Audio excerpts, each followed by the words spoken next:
Hello, for today's video lecture we're going to be talking about the work and energy principle for a particle. The work and energy method is best summarized as the following. So the work done to a system will be equal to the change in the system's energy. So work in its simplest form is a force applied over a distance, and energy is categorized as either kinetic energy or gravitational or elastic potential energies.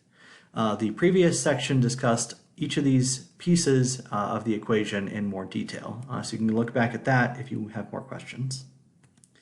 So if we put all these pieces together, though, into a single equation, we wind up with the work and energy equation. And that equation is the following. Work is equal to delta KE plus delta PE. So all work and energy calculations should start with a simple equation, which will be adapted based on what elements are relevant to the individual problem at hand. So the work and energy method provides an alternative to the force, mass, and acceleration method that we talked about in the previous chapter. So almost all kinetics problems can be solved either way. So the force, mass, and acceleration method will be easier in some cases. The work and energy method will be easier in some cases.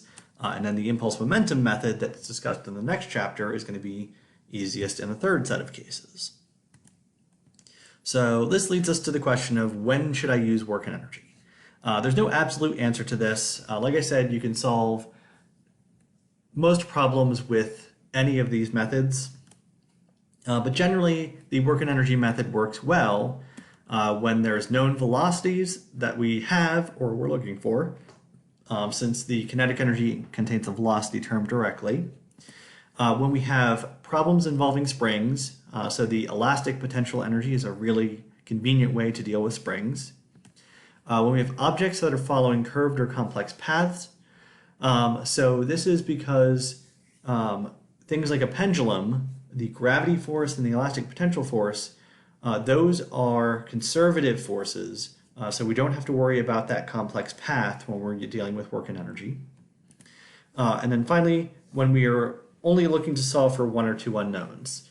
So the work and energy equation is just that, it's a single equation, whereas the other pieces can be broken, so force F equals ma can be broken down into x and y components, and that gives us multiple equations to solve for more unknowns, which is more work, but one equation, one unknown makes for an easy way to solve for kind of a single unknown.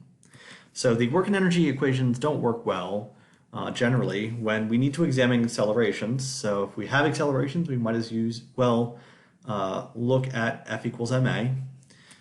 Or when we need to know the directions of forces or velocities. This is again because we cannot break the work and energy equation down into components, x and y, etc. And then finally, when we have a lot of unknowns to solve for, again because we only have that single equation that we're working with. So we need to solve for a lot of stuff. Other methods are probably going to be a better bet. All right, so how do we start this? So setting up the work and energy equation. To begin a work and energy problem, we will need to start by defining the initial and the final state. If possible, you want to draw these out and label the relevant information at each step. So here's an example of a setup that I might draw. So I've got an initial state with some velocity for this box. I am pushing it uphill, so I label the F push. And then in the final state, I have some other velocity, and I label my change in height directly so that I know what a lot of these variables are. So you'll notice this isn't the same as a free body diagram, but it's the similar idea. It is a diagram, a simplified diagram that lets me see all of the pieces that are going to go into the equation, which is our next step. So after determining our initial and final states, we want to identify the relevant work and energy terms in our problems. What is the work done? What is the kinetic energies? What is the potential energies in our system? So some of these values may be knowns that we can calculate based on given values. Some of these values will be unknowns that we're solving for. And some of these may not be relevant to the problem we're working on. So there's going to be no elastic potential energy terms if we don't have a spring. If the height doesn't change, there's going to be no gravitational potential energy terms, and etc.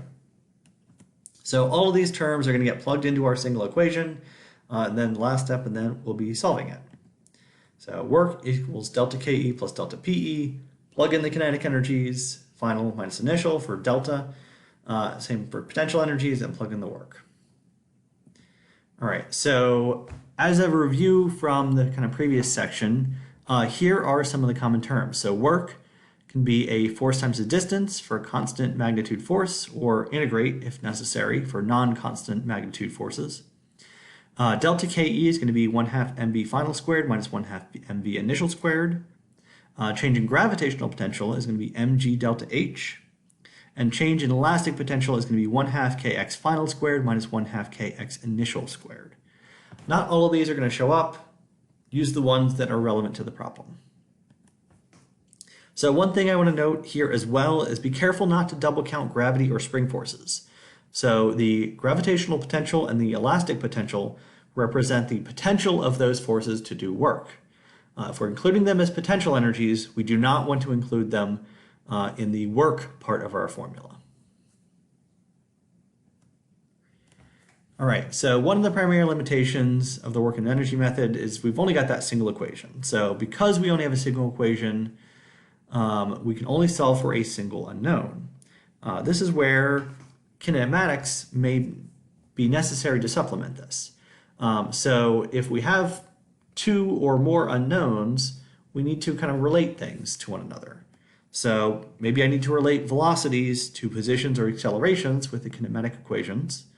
Or maybe I need to relate the positions and displacements with potential energies. So the x term in our spring may be related in some way to like the force times distance part of our work. So do what you can. There's no set formula for any of these pieces. It's just going back to kinematics and trying to relate these things. Get yourself down to a single unknown that you can then solve for in your work and energy equation. All right, last step again would be solving those equations for the unknown value. So with a single equation, it shouldn't be too difficult. However, the single equation will often get quite large. So I recommend simplifying the equation in steps. So write everything out, simplify down, maybe convert the change or find the change in joules in the kinetic energy, find the change in joules in elastic potential, etc., and kind of work your way down in stages. Do be careful with signs in this. So the energies, so kinetic energy and gravitational potential and all those, they can't be negative, but the delta KE, delta PE, those values can be negative. So delta KE, if the velocity is going up, generally the kinetic energy is going up. Gravitational potential, if the change in height is positive, that value is positive. And for springs, if you start with, or if you end with more stretch than you started with, you've got an increase in kinetic or elastic potential energy, and that value is going to be positive. So some are going to be some delta values are going to be positive, some are going to be negative. Work, again, if you are helping with the motion, that's positive. If you're opposing motion, that is a negative amount of work. All right, so last piece is a bit of a detour. So sometimes you'll hear about the conservation of energy, and this serves as a modification to the work and energy principle.